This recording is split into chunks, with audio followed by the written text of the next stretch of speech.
Bom dia, segundo ano. Tudo bem com vocês? Vamos lá, força aí, né? Vamos lá para mais uma aula.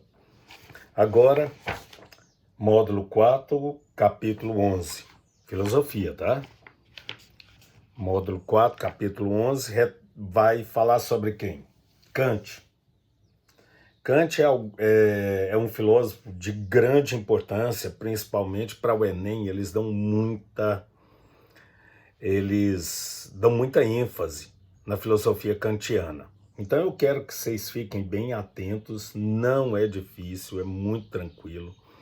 E falando em dificuldade, eu quero propor para vocês o seguinte: para vocês irem até o fórum de dúvidas, se tiverem, e coloca lá. Aí eu vou fazer o seguinte, eu vou fazer um apanhado de todas as dúvidas de todos, e aí depois, ou eu respondo no fórum, ou eu dou uma aula tirando todas essas dúvidas, porque de repente a dúvida sua pode ajudar a do outro colega. Eu estou vendo aí primeiro com a coordenação se isso pode ser viável, tá? Então vamos lá. Primeiro, para a gente conhecer qualquer filósofo, a gente tem que conhecer então a biografia dele. Immanuel Kant, ele é de 1724 a 1804. Fiquem aí, ó, atentos. Sempre, como eu falo para vocês, século XVIII e XIX. Por quê? Porque vocês vão contextualizando o que está acontecendo no mundo em determinado ponto. Nasceu na Prússia, que é um território da Rússia, muito importante também, porque aí daí você vai ver como que ele desenvolve. Sua família era uma família humilde, eram religiosos, pietistas, para quem não sabe, era derivado do luteranismo, que viria a exercer uma forte influência na filosofia de Kant, principalmente o que se refere à moral. Então aí você já vai ficar pensando o seguinte: nossa, então o luteranismo acabou influenciando no quesito moral? Não se esqueça. Em 1770 foi designado professor ordinário de Lógica e Matemática na Universidade de sua cidade e ficou até 1797 nesse cargo. Sua vida foi um esforço constante de trabalho e dedicação ao estudo da produção filosófica. A obra de Kant está dividida em duas fases. O período pré-crítico, isto é, antes da publicação da sua obra principal, que é a Crítica à Razão Pura, que é de 1781, e o período posterior à sua obra. As principais obras do primeiro período são História Geral da Natureza e a Teoria do Céu, o único argumento possível para a demonstração da existência de Deus. Algumas obras do segundo período são a Crítica da Razão Pura, que é a principal obra dele, que a maioria das provas citam muito essa obra, e a partir daí a teoria dele deslancha muito.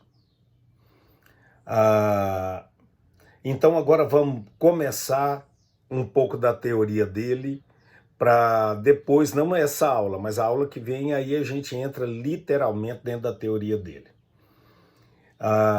Os autores que defendem ou que escrevem a respeito, principalmente livros didáticos, eles falam o seguinte, que para compreender os aspectos gerais da filosofia de Kant, é importante conhecer o contexto intelectual que está se vivendo do século XVII ao século XVIII. Porque nesse período está havendo o desenvolvimento do racionalismo. E quando eu falo de racionalismo, automaticamente você já pega aí o cara que é o concurso do racionalismo, daquelas duas linhas teóricas, lembra? Racionalismo e empirismo. Então, racionalismo, e aí eu tenho que fazer uma ligação com Descartes, né? Que é o ícone aí do racionalismo. O racionalismo moderno, então, como modelo, a lógica, a matemática, e ele vai defender isso, Descartes fica claro isso em relação à matemática, pela maneira com que ele coloca, como método de excelência. O idealismo cartesiano é uma consequência do seu racionalismo. Por isso que ele, então, isso aí é só para vocês entenderem o contexto que Kant vai trabalhar. Ele fala, ó, é como se ele falasse, ó, tá acontecendo isso. Vamos supor hoje vocês querendo defender uma teoria.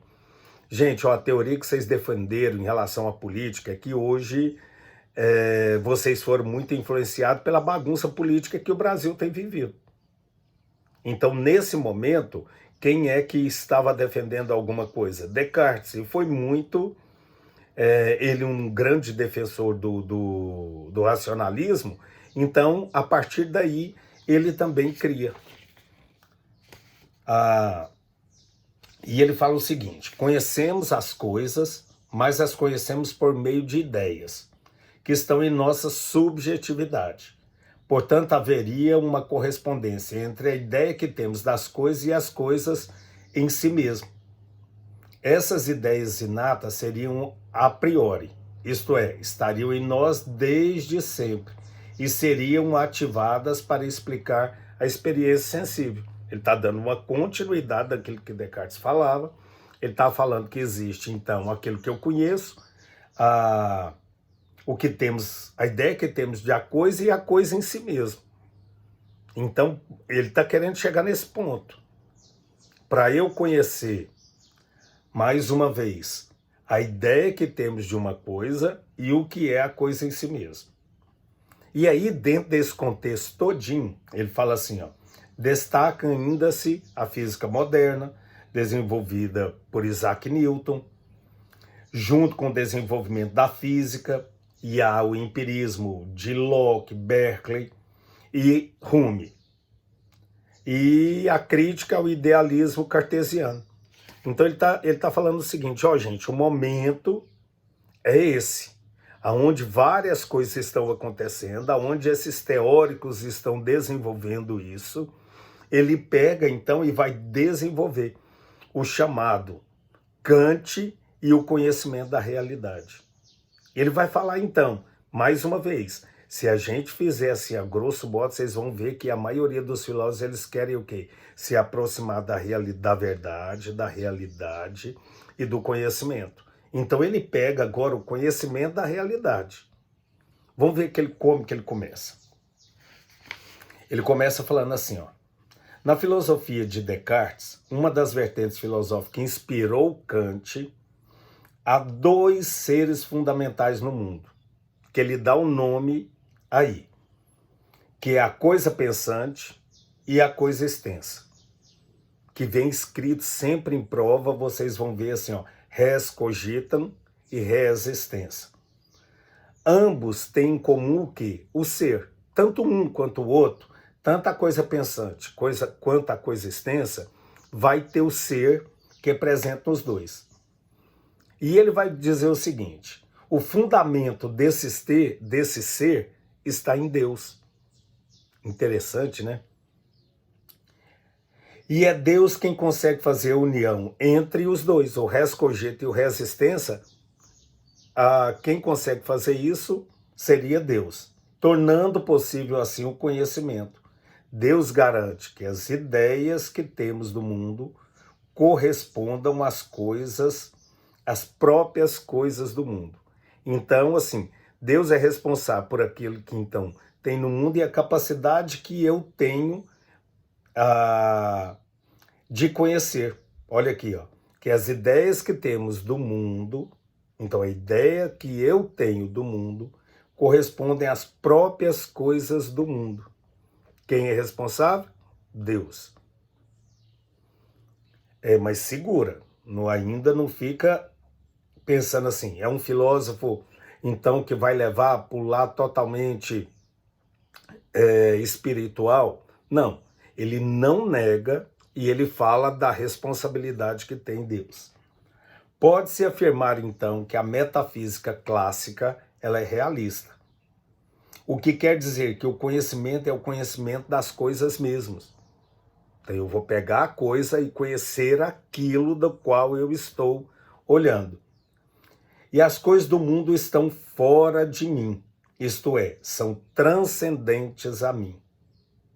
Já a metafísica moderna é idealista, uma é realista, aquilo que é. Agora, idealista. O que quer dizer que o conhecimento é conhecimento das ideias das coisas. Então, eu tenho conhecimento da coisa. O outro vai ser a ideia que eu tenho da coisa. Um realista, outro idealista. Segundo Descartes, Deus vai garantir que o conhecimento das ideias corresponderá ao conhecimento das coisas mesmas. Então, o conhecimento da ideia é que vai corresponder àquilo. E Deus é responsável. No esquema idealista, as coisas aparecem para cada um de nós em nossas ideias. No entanto, para Kant, as coisas em si são inacessíveis. Prestem atenção. No entanto, para Kant, as coisas em si são inacessíveis. Não conheço as coisas, porque sempre que as conheço em mim, portanto, já afetadas pela minha subjetividade.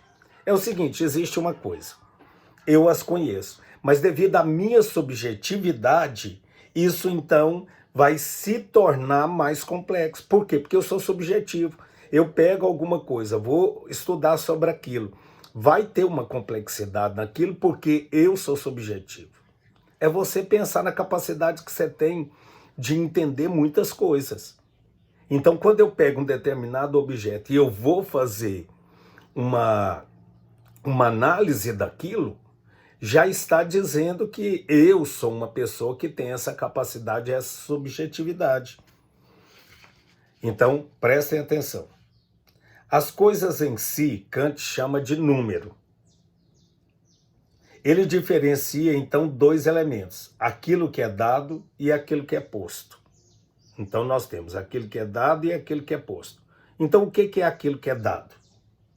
Refere-se a algo que se dá em mim, ou seja, o caos, a sensação. Então, aquilo que gera em mim. Então, porque ele está falando de sensação de caos. E agora, o que é posto? Segundo o que é posto, seria a subjetividade que eu coloco a partir daquilo que é dado. Eu pego o objeto, eu tenho toda aquela referência, eu parto daquele pressuposto que é inerente a mim, que são as sensações, e aí depois, quando eu vou fazer a análise, o estudo daquilo, então já é o que está dizendo sobre a subjetividade. É aquilo, a subjetividade que eu coloco a partir desse algo. Então eu não vejo que é difícil, é meio prolixo, né? Como isso aí eu sempre falei para vocês, porque eu tenho que sempre pensar dessa maneira, que o filósofo, naquilo que às vezes pode ser até mais óbvio, ele tenta colocar um pouco, porque é inerente à filosofia. Então nós começamos isso. Ele dá uma responsabilidade a Deus, que coloca isso em mim, e eu tenho o objeto e eu vou conhecê-lo, devido à minha, então. Então, ele coloca daquilo que é dado e aquilo que é posto.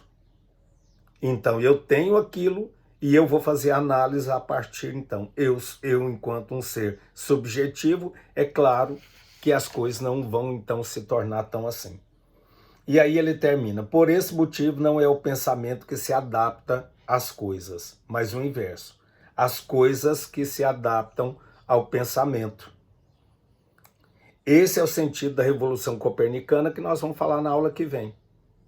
Então, mais uma vez, não é o pensamento que se adaptam às coisas, mas as coisas que se adaptam ao pensamento. Então, por isso que eu utilizo a minha subjetividade para falar sobre aquilo. Ok? Um abraço e até a próxima aula.